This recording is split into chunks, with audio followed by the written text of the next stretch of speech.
23rd, 2026 meeting of the Watertown Water and Sewer Bipartisan Committee meeting to order. Roll call, I'm Michelle McHugh. Ian Cucciolo. Joe Chabot. Jeff Cheney. So we're going to do this a little differently tonight. What we're going to do is do the presentation first and then allow you to speak after that, if that works for everyone. Figuring that way you get to see it and it may bring up other questions that you have. Okay. Help me. Oh, there we go. Yeah, that would be great. Thank you.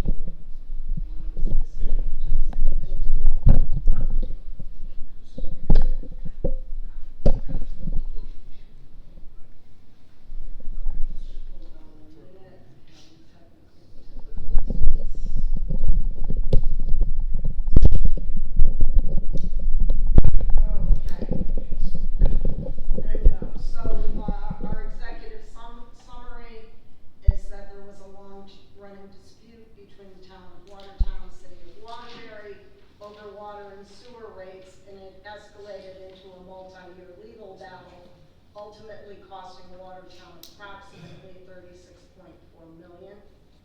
The matter was resolved in late 2025 with a full payment to Waterbury, funded in part by a voter-approved bond. In response, the town council formed a 5-member bipartisan committee charged with preventing future occurrences and strengthening governance. How we got here: the background: Waterbury began supplying water in 1939. It continued. Watertown continued receiving discounted out-of-city rates. In 2018, Watertown eliminated the discounts. Water prices and sewer rates rose astronomically. Watertown disputed the hikes and continued paying at prior rates. Legal battle ensued for the next 7 years, and in late 2025 in October, Watertown made a payment of $30.6 million to resolve the dispute. This next slide goes through unpaid water charges, unpaid water charges for the Straits area, unpaid sewer charges, the interest accrued, for a grand total of a little over $36.4 million. The committee process.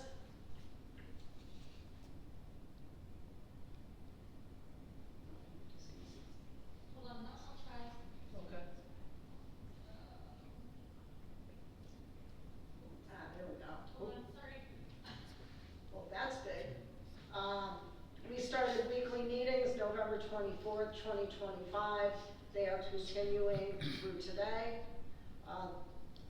We conducted 13 interviews, which everywhere from attorneys to WSA to former town managers, town council, finance, people on WSA commission, and some people were unable to be interviewed or they declined. There are 3 charges that this committee has been tasked with: recommending safeguards that will help prevent situations from arising in the future, recommending policies and/or procedures to ensure the public remains informed, and to examine the relationship between the town council and the WSA and recommend any appropriate changes. So for charge 1, our recommendations are a town-wide risk management policy. Develop and adopt a formal risk management policy, and we will go through the attachments at the end, to proactively identify, monitor, and mitigate operational and financial risks across all town departments. Then there's a WSA-specific risk management policy, and that's creating a dedicated policy tailored to the unique responsibilities of the Water and Sewer Authority That draft is in attachment 10, that is still being worked on as well. And then multi-year budget forecasting, to implement forecasting so that long-term rate pressures, infrastructure costs, and contractual obligations are visible well in advance. The second charge, to recommend policies and/or procedures to ensure the public remains informed. Our recommendations are an executive session best practices in adopting clear guidelines for all town boards and commissions to ensure transparency and appropriate use of closed sessions. A multimodal communication plan, and that will be the charge of the town council and the town manager to establish a robust plan for critical issues. Email, town website, podcasts, printed inserts with tax and water sewer, sewer bills. And to relocate the WSA meetings. To move the WSA meetings to town council chambers to accommodate more attendees, improve accessibility, and enable easier recording and presentation. Charge 3. Hello, so sorry. Charge 3 is to examine the business relationship between the town council and the WSA and recommend any appropriate changes. The relationship between these three is established by town charter and Connecticut state statute, specifically designed to keep politics out of rate setting. The committee recommends targeted improvements without undermining that independence.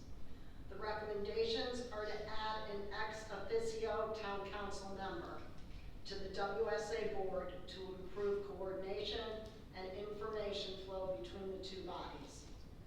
Monthly WSA presentations to require a WSA representative to present monthly at town council meetings following guidelines established in the WSA risk management policy draft. And to clarify roles by charter, to formally document and communicate the distinct roles of the WSA, town council, and town manager as defined in the town charter. And we go through the attachments.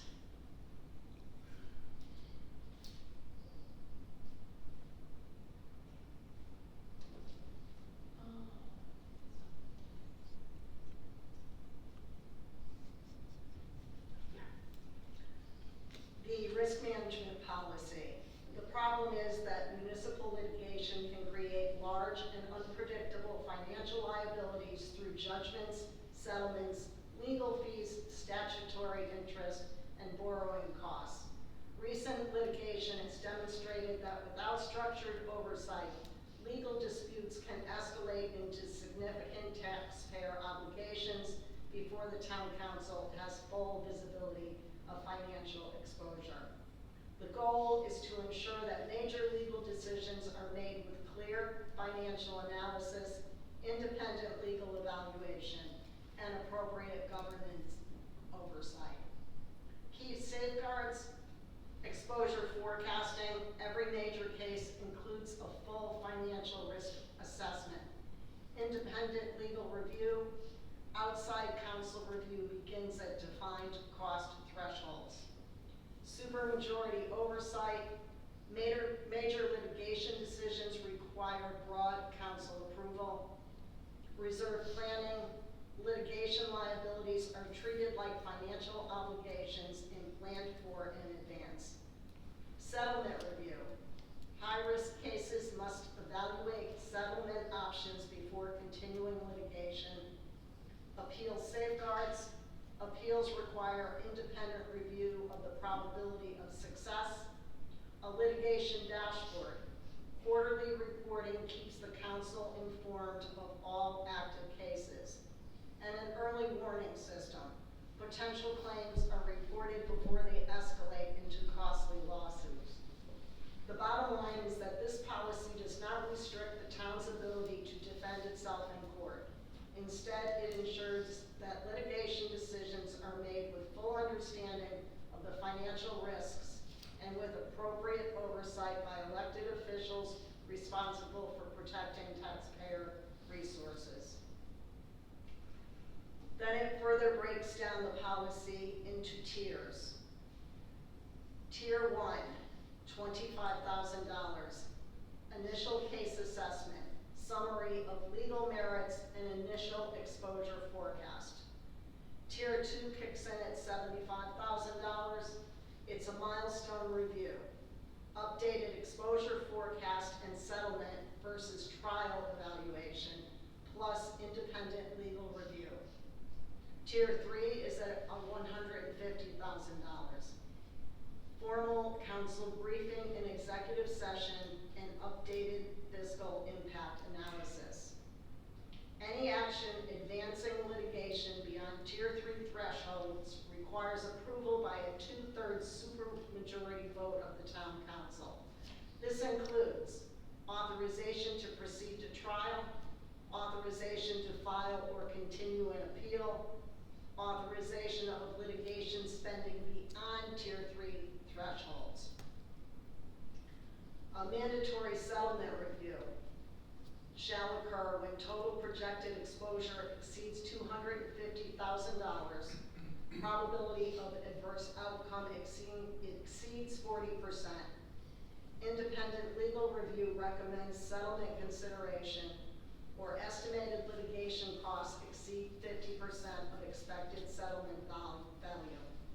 The town council must review settlement options before authorizing continued litigation. Continuation requires a supermajority vote. Appeal authorization safeguard. Before filing any appeal, the town must obtain an independent appeal viability review analyzing grounds for reversal, applicable standard of review, supporting legal precedent, estimated probability of success, estimated appellate costs, updated exposure analysis. Appeals should generally not be pursued unless the independent review indicates a reasonable likelihood of success, typically 40% or greater. Authorization requires a supermajority vote. For the litigation transparency dashboard, the town attorney shall present a quarterly litigation dashboard summarizing all active litigation matters, including case name and type, litigation phase, defense costs to date, estimated exposure range, probability of loss, settlement status, and litigation reserve status. Early warning system. The town attorney must notify the town council when the town becomes aware of potential claims that could expose the town to $50,000 or more in liability. Within 30 days, the town attorney shall provide a pre-litigation risk assessment. And then it follows the actual policy to be presented to the town council. And basically that just says what I just read in the previous two slides. We go to attachment 4, which is a 5-year financial forecast policy, which is to promote the long-term financial stability and responsible management of the Watertown water and sewer utilities. Preparing a multi-year financial forecast allows the Water and Sewer Authority to anticipate capital needs, evaluate financing options, and maintain appropriate user rates while protecting the system's infrastructure and financial health. So this includes operating revenue projections for each class of customers based on their projected usage of the system, expense projections, estimated operating expenses, including projected payments for water and sewer wholesale providers for the current fiscal year and the following 5 fiscal years. A capital improvement plan, which should be a 5-year schedule of anticipated capital projects, including estimated costs and expected timing of expenditures. Financing assumptions, identification of how major capital projects may be financed. Pay-as-you-go, use of reserves, bond or loan financing, state or federal funding programs, or other available financing mechanisms. Debt and reserve projections, estimated impacts on system debt levels, debt service requirements, and reserve balances, and rate implications, identification of potential impacts on water and sewer user rates necessary to maintain system financial stability and meet capital needs. The rationale is that regular multi-year financial planning is considered a best practice for municipal utilities. It helps identify upcoming infrastructure needs before they become urgent, plan for large capital expenditures in an orderly and transparent manner, evaluate and debate financing strategies, minimize the likelihood of sudden rate increases, maintain adequate reserves and responsible debt levels, and support sustainable and reliable utility service for the community. Then we go to standardizing executive session procedures, which provides a formal framework for how Watertown boards and commissions convene and conduct executive sessions in compliance with Connecticut law. The Watertown Home Rule Charter requires that town council sessions remain open to the public and the press, except where closure is permitted by FOIA or other applicable law. So the framework is that town council, public agencies can only enter into executive session for specific reasons: personnel matters, litigation strategy, public security, real estate transactions, or exempt records. An executive session may only be initiated by an affirmative vote of 2/3 of the members present and voting at a public meeting. The motion must identify the reason for the session with sufficient particularity. Vague descriptions such as personnel or legal matters are legally inadequate. No votes or formal actions may be taken during an executive session. All final decisions must occur in the public portion of the meeting, and attendance is limited to board members and invited persons necessary to provide testimony or opinion. Invited guests must leave as soon as their testimony is concluded.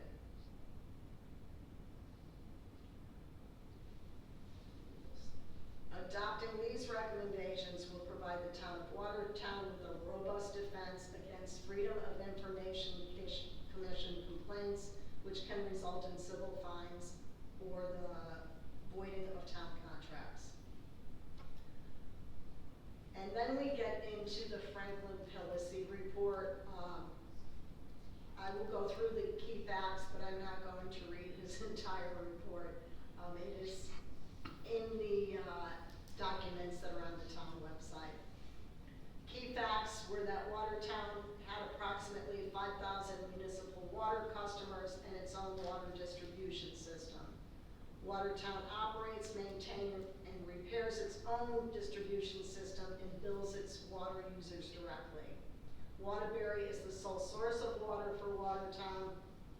The Wigwam Reservoir, the Waterbury filtration plant, 705 acres of the West Branch watershed, and the main water transmission line to Waterbury are all located in Watertown. The bulk rate has always been based upon a reasonable approximation of the cost to Waterbury to provide water to Watertown.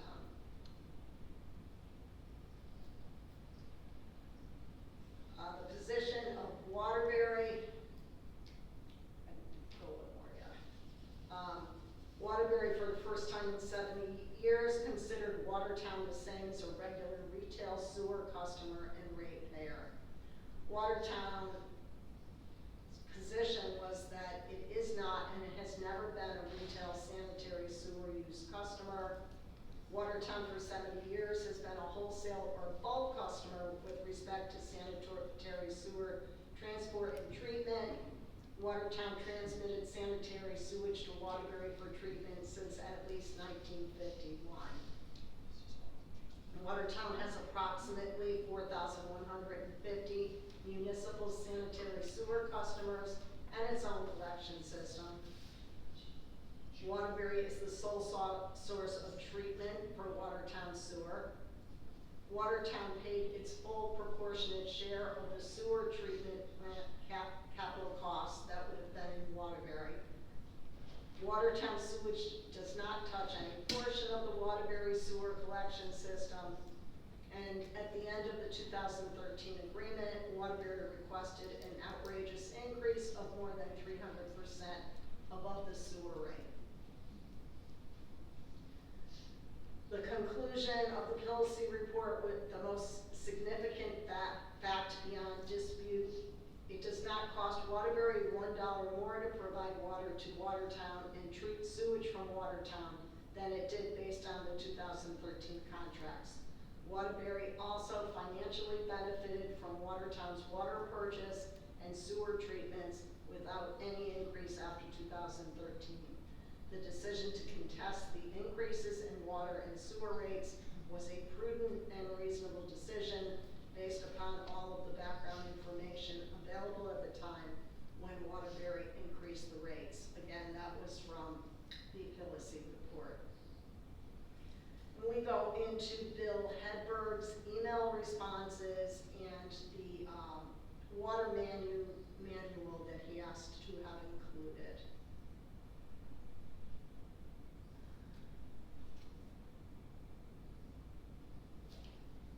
So I will, I'm not going to read what was in the manual. Again, these documents are available on the town website. Why was the lawsuit lost? And this is again Bill Hedberg's point of view. Throughout this entire process, going back to my first appointment to WSA up until the rates were imposed on July 1st, 2018, it is my opinion that there were no major missteps, and everything that could have and should have been done were done. The cause for where the ship sailed lies totally with the intransigence of Waterbury to negotiate in good faith. The judge stated there was no justification to conclude that the rates Waterbury imposed were unfair and or inequitable. This means he believed that Waterbury had met its statutory obligations, or it means our legal team failed to put forth convincing evidence to the contrary. In order to come close to understanding the defeat, all correspondence, transcripts from the trial, the judge's decision, and the appeal record need to be reviewed by the most seasoned and expert legal practitioner we can find.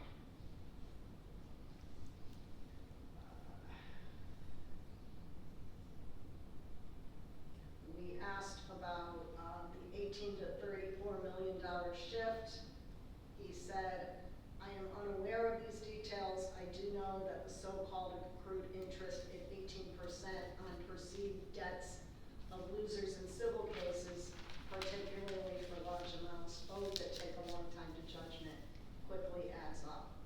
His final statement, based on the information contained in this report and the extent of all information, it is my opinion that the Water and Sewer Authority and the Town Council made the correct decisions for the best interests of the ratepayers.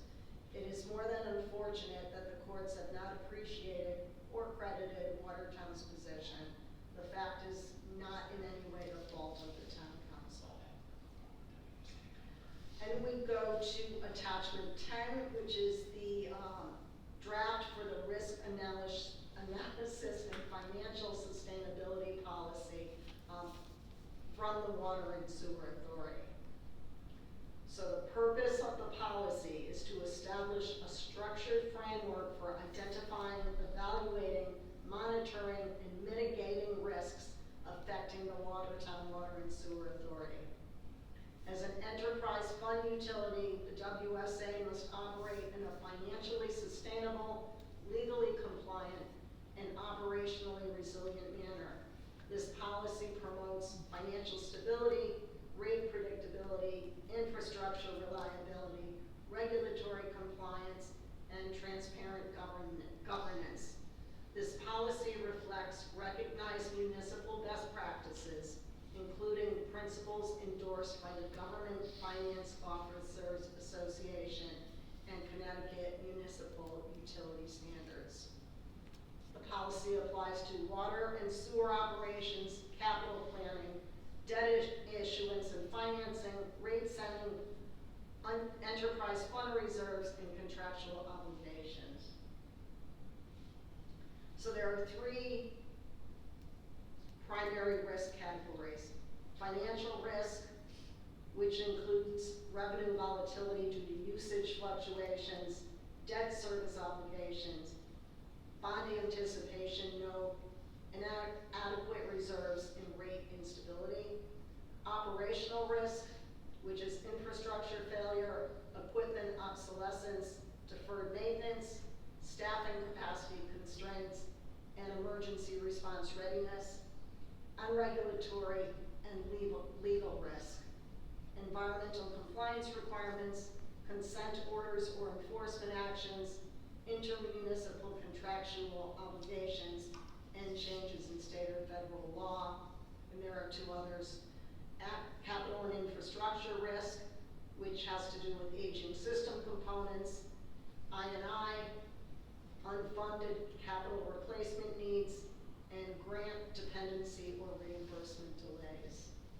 And then there's government and public trust risk.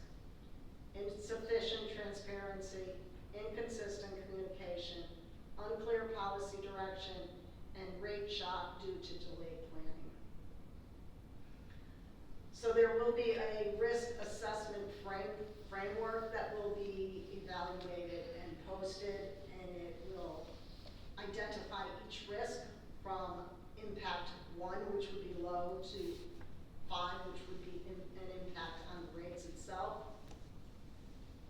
And the risk shall be documented in a risk register maintained by the staff and presented during budget deliberations. The financial risk management standards to promote sustainability, the authority shall adhere to the following principles. Multi-year forecasting, at least 3 to 5 year financial projections, incorporate debt service, capital planning, and usage sensitivity scenarios. Usage normalization, use multi-year historical averages when projecting revenue and cost baselines. Avoid reliance on single-year anomalies. And reserve targets. The authority shall maintain appropriate enterprise fund reserves to address operating contingencies, emergency repairs, revenue volatility, debt service stability. And debt management. Evaluate the total debt burden prior to issuance, assess bond conversion impacts over the full amortization period, and model rate impacts before long-term borrowing decisions. In terms of capital risk management, the authority shall maintain a rolling year multi-capital improvement plan, distinguish between capital tracking and spending authorization, identify funding sources for each capital project, and evaluate life cycle costs prior to project approval. Capital risk evaluation shall include asset condition assessment, regulatory compliance exposure, service interruption risk, and long-term replacement scheduling. Rate stability and shock prevention. To reduce sudden rate increases, the authority shall monitor cost trends annually, use gradual adjustments when feasible, model alternative rate scenarios, and communicate anticipated changes early and transparently. Rate decisions shall consider both immediate budget balance and long-term sustainability. Monitoring and reporting. The authority shall review financial performance monthly, compare actual revenue and flow-to projections, monitor debt service coverage, and report material variances during public meeting. Significant deviations from projections shall trigger review and corrective planning. In terms of transparency and public communication, risk evaluation and financial planning discussions discussion shall occur in publicly noticed meetings. The authority shall post financial summaries in plain language, publish supporting technical documents, and conduct formal public hearings prior to final rate action. Roles and responsibilities. The Water and Sewer Authority is to set policy direction, approve budgets and rates, review risk assessments, and authorize debt and capital planning. The town manager and staff are responsible for preparing financial analyses, maintaining a risk register, monitoring performance metrics, and providing transparent reporting. This policy shall be reviewed at least every 2 years or sooner if significant financial or regulatory changes occur. Conclusion. This risk analysis and financial sustainability policy establish a structured, disciplined approach to managing enterprise fund risk. The authority recognizes that water and sewer utilities require long-term planning, infrastructure obligations span decades, financial stability protects both ratepayers and the town, and transparency strengthens public confidence. Through consistent application of this policy, the Watertown Water and Sewer Authority will promote responsible governance, rate stability, and long-term system sustainability. Clarification, attachment 11, clarification of the business relationship, town council, WSA, and town manager. The town's water and sewer utility operates within the overall structure of town government, not as a separate entity. The charter outlines distinct yet complementary roles for town council, water and sewer authority, and the town manager. The town council holds legislative authority over municipal finances, including budget adoption and fund appropriation. The town manager serves as the chief administrative officer, overseeing day-to-day operations and implementation of all town departments. The Water and Sewer Authority is the designated body for establishing user rates and charges, responsible for determining the revenue required for utility operations. This framework ensures a coordinated financial approach where the authority sets rates to fund utility plans and the council approves necessary expenditures through the budget process. Regular coordination between these bodies maintains financial balance. The path forward, it was our aim to ensure Watertown never faces a preventable crisis of this magnitude again. Adopting policies to formalize risk management and forecasting policies at the town and WSA level without delay. To launch a multimodal communication strategy and relocate WSA meetings to foster greater public engagement. And to govern clearly, which is to strengthen the town council WSA relationship with an ex officio seat, monthly reporting, and clarifying charter roles. The committee thanks all participants for their time and candor. These recommendations reflect a shared commitment to transparent, accountable, and financially sound municipal governments. That is the proposed presentation for the Watertown Town Council. So I'm going to let you residents speak, and I'm going to have some water.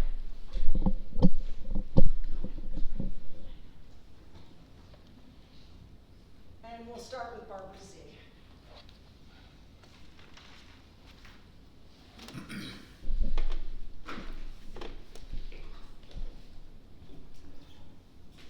Good evening, Barbara Zelkeski, 17 Mallory Road.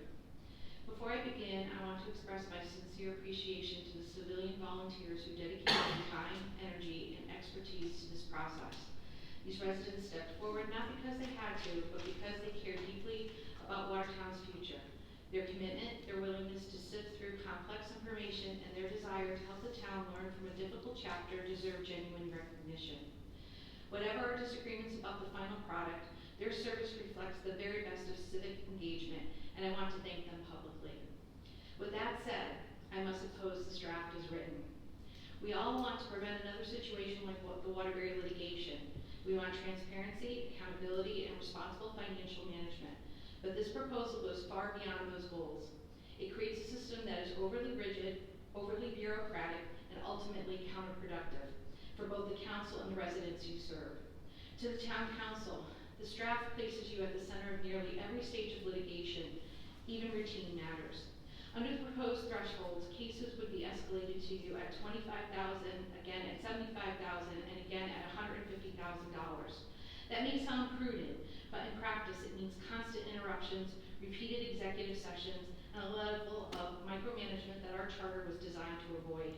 The charter intentionally separates political bodies from operational legal strategy. This draft blurs that line and risks injecting politics into decisions that require legal and technical expertise. To the public, this proposal may look like a safeguard, but could actually increase costs and slow down government. The requirement for outside legal reviews at relatively low spending thresholds means paying for additional attorneys even when the town attorney is fully capable of handling that matter.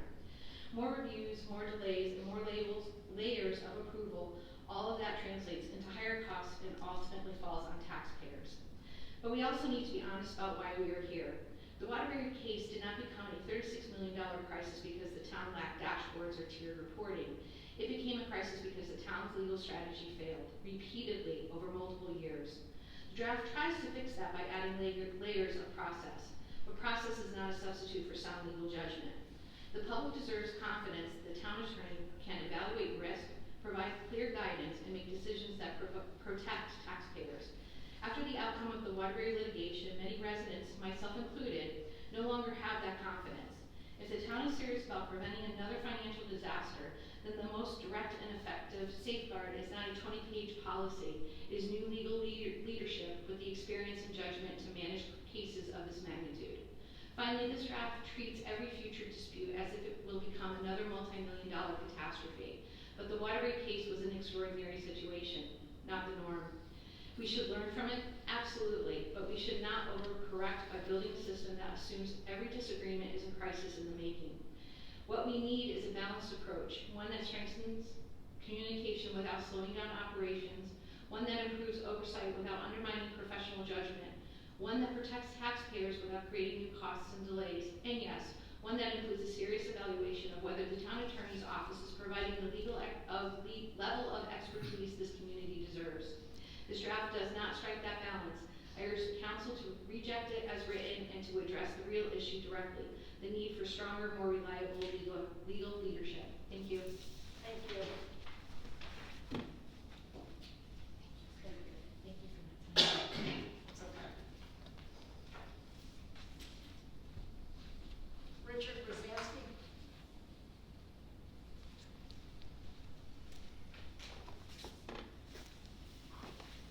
Good evening. I didn't have the PowerPoint to review, so what I reviewed was a PDF document that we had, and I'm not sure, I mean, this is a presentation you're going to make to the town council, but this isn't what they're going to work from, right? They're going to work from, you're going to give them policies and procedures that you've written, right? We will give them all of the documents, yes, that we have. Okay, because like this recommendation sheet here, this is, you know, the first page. It's the wording of it is really not recommending. It's saying we're going to develop this, we're going to develop that. So this document, your recommendations, instead of saying development of a risk management policy, you should say we're urging you to adopt this risk management policy. So this particular piece of paper really needs revision to be more direct. And this was kind of like your charter going in, what you were going to do. But now we really need to say, this is what we're recommending, and using that kind of language. So this particular piece of paper needs revision to that extent. As far as changing the wording to say, we as a committee, this is what we're recommending. Your PowerPoint says that, but this whatever you're presenting in paper doesn't. It still needs some wordsmithing there.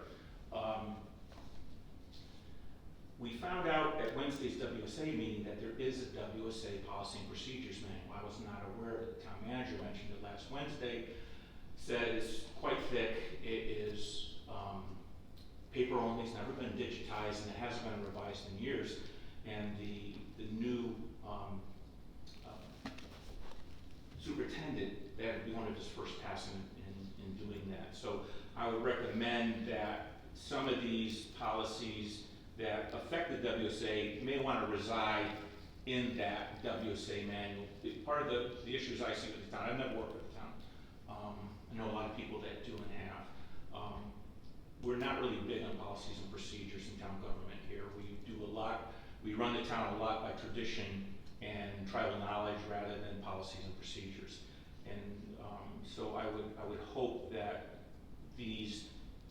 you've written some good policies here, so somebody needs to decide where are these going to live, who's going to have ownership of them, where are they going to live, so people are aware that we have these policies, we have to follow them. And that's not your problem, it's really more of an overarching problem with the town manager and the town council to say we really need to move away from tradition and tribal knowledge to an ISO 9000 form of organization. Do what you say what you do. Let's have a policy and procedures process, and here's where they reside, here's where they live, here's how we revise it, because we really don't have anything like this. But this is a very good start. I really think what you've written is good from that standpoint, because we didn't have anything before in regards to this. We have not addressed the communications piece. You know, at the last town council meeting, the town manager presented what I thought was a quite good communications document for the band bond conversion process, but he actually calls it a temporary process, a 90 to 120-day process, and it could easily be converted into a policy, a communications policy. It's really quite good, talking about all of the multimodal form of communication, but you have not done that. Okay? Your committee has not done that, and it was one of your recommendations to do that, but we really don't have that yet. I think we have a nice draft in what the town manager did for the band bond conversion, but it needs to go another step. And I think that from your standpoint, the committee needs to maybe be a bit forceful about that needs to be completed. That shouldn't just be a temporary policy. That should end up being, and I know it would need to be reworked for all kinds of things, but really it should be a permanent policy, and I hope that's going to be part of your recommendations, because we don't have that here. And let's find that WSA manual. Hopefully none of these things conflict with anything in that manual. We'll find out whenever they start to revise that. But the background material that you're presenting in this presentation really adds a political bias that shouldn't be there. I was very unhappy to see that. Putting the Pilacy document in there and the Hedberg letter highlighting Hedberg's opinion, it only perpetuates what we've heard from so many people in here, that we were wrong by the courts. They did us wrong. We were right. We should have won. And so what if it cost the ratepayers $36 million? It was worth it because we needed to punch those people in Waterbury in the nose.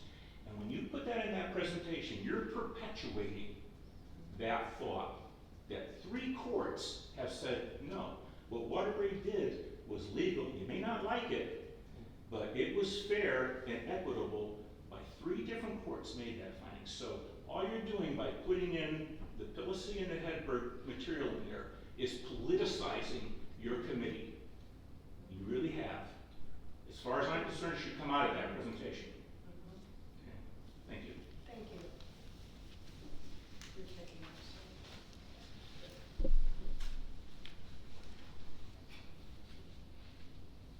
Alan Mickle.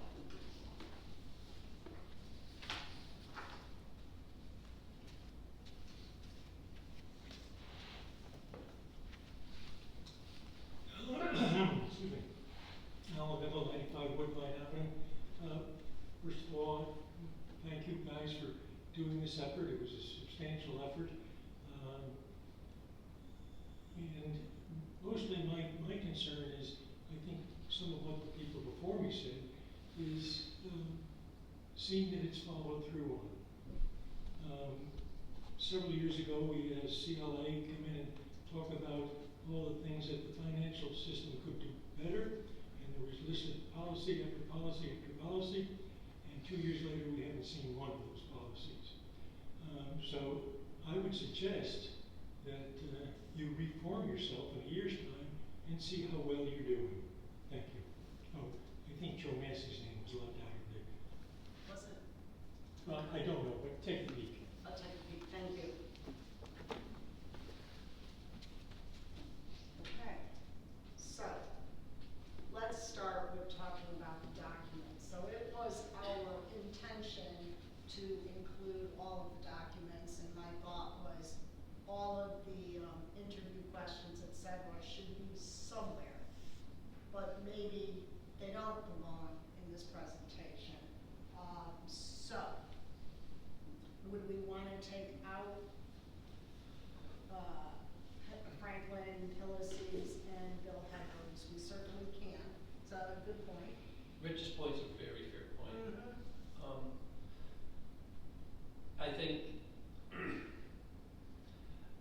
I think it gives the mindset of the decision makers at the time of the decision, Right.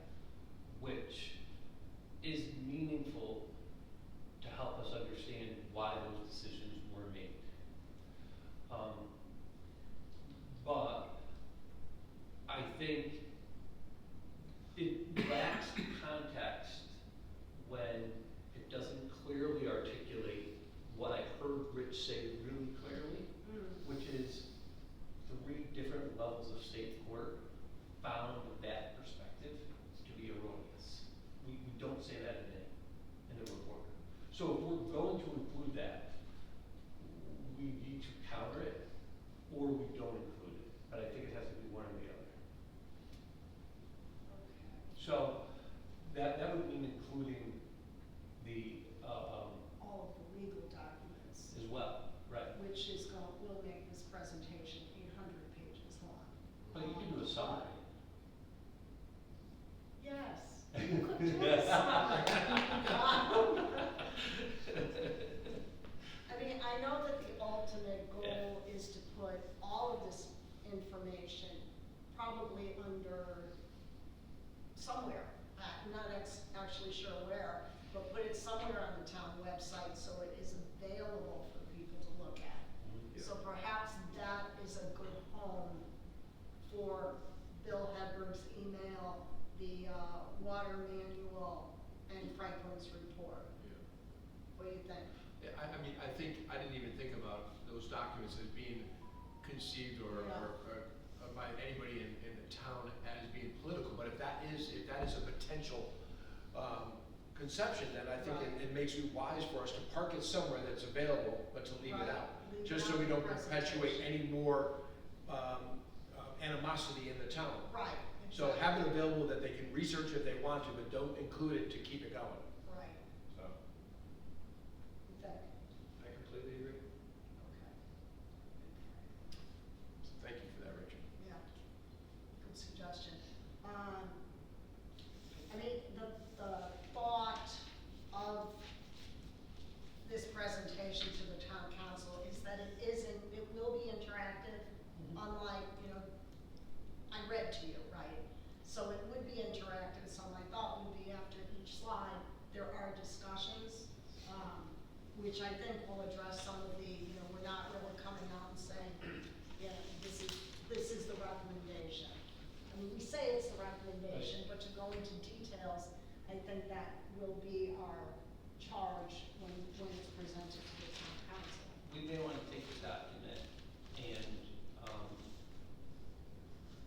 run through a language checker and see if we can modify for recommendation, right? That wouldn't be a challenging thing to No, do, no. right? So, because irrespective of what we say, if that's a living, actual document, that's gonna carry on, right? And so, that's a fair point too, yeah.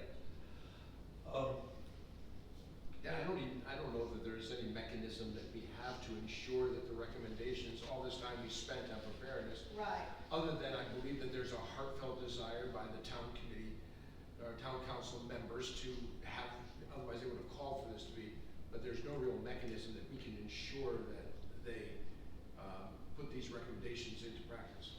Well, we've got the recommendation for the, town attorney with the quarterly dashboard. Okay. We've got the recommendation that, I'm losing my train of thought, that, a WSA representative present at every town meeting, but Executive perhaps what we session. can do is get a checklist. Yeah, I don't know, I'm just thinking of something, check the box that, yes, reminder to us, this is what needs to be done in this way. So, and that may be something I can work with Mark's, assistance on. Like, so for example, for town council meeting, monthly, we need this, we need a presentation, assuming that the town council approves this, because all of this has to be approved by the town council. Well, and let's go over to Barb's comments, Yeah. just because I think those are definitely worth addressing. One of my struggles, Barb, you know, was I think your feedback, right? There's definitely the yin and the yang of being too loose, or being too restrictive. And we I think had those conversations here on the panel, about what to do. And I know Adam, although he's not here tonight, talked at length one evening about, the kind of unforeseen, consequences of doing it this way.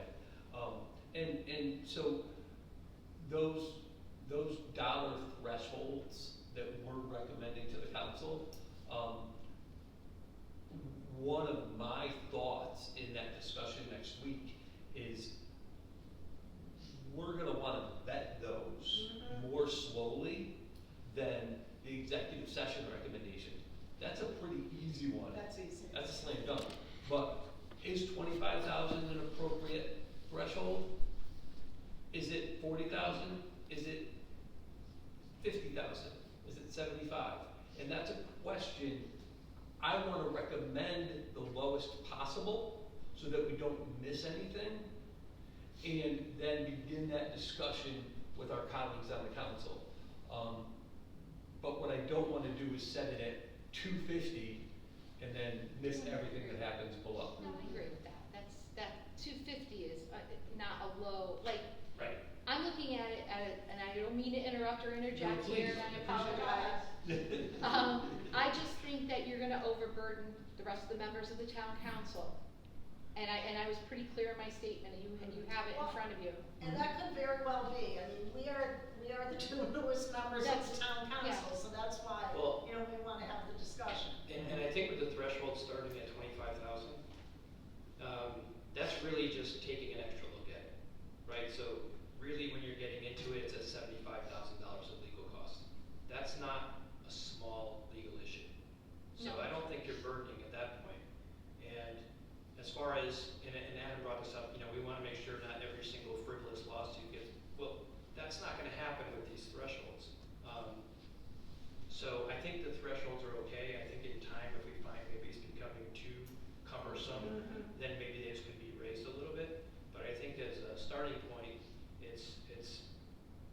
you're right, maybe a little bit overcorrecting, but I think we need a point to start and then be able to see where it goes, but not set it too high where we're just missing the boat and then we're right back where we started from. Yeah. I look at it as like, there was a neighborhood that I used to drive in, and the kids were driving so fast, they put in speed bumps at every stop sign. That became so cumbersome that they took every other one out. So to have some speed bumps in initially, we don't know how much extra burden it's gonna put on the town council, and there could be a recommendation that, hey, we've done this for a year, and this is what we found, let's change this. But I think having some place to cause people to stop and look a little bit deeper or just pause is a good thing to have that. And if the $25,000 threshold gets people to stop and just not gloss through things, we might prevent a lot of, bad things happening in the future. And if it is too cumbersome, we have the ability to change it. Change it, yep. And in terms of the communication plan, we did leave that policy up to the town manager and the town council intentionally. I agree with you, I think Mark's, initial plan is great, but we want the council to work with Mark to get that buttoned up, so that was an intentional thing. Yeah, and I think he's taken a proactive approach to communication, and we've seen some evidence of that. So, and he wanted to see what our recommendations were gonna be, so that he could envelope his communication plan into that as well. So there's been some, I think at the last town council meeting, he talked about that, so I think our recommendations can feed that, and it gets to Al's point, right, which is, I don't think this can be, hand in the report and get our grade for the semester and walk away. Right. That's not what this can possibly be. I hope not. Yeah. Yeah, no, we want to, most of you have been here all along the way, and we've certainly been here all along the way. And I don't know about you guys, but I would have done other things on Monday. This is not an exercise in futility by any means. It's something that we're committed to, so especially, not that you're not, but we live this every other Monday, so. And I am glad it's you guys living it every Monday and not me. Yeah, and to that point, and I know I had written something about this recently, but you folks sitting here, I'm looking at a couple of you, I think you've kept this process really honest and kept us on our toes and asked the right questions, and the feedback that I've heard tonight makes me feel like maybe we're heading in the right direction. So thank you.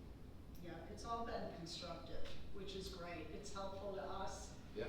We're trying to do the best we can, and, special thanks to Jeff and to Joe and to Adam, who's in North Carolina. But, we appreciate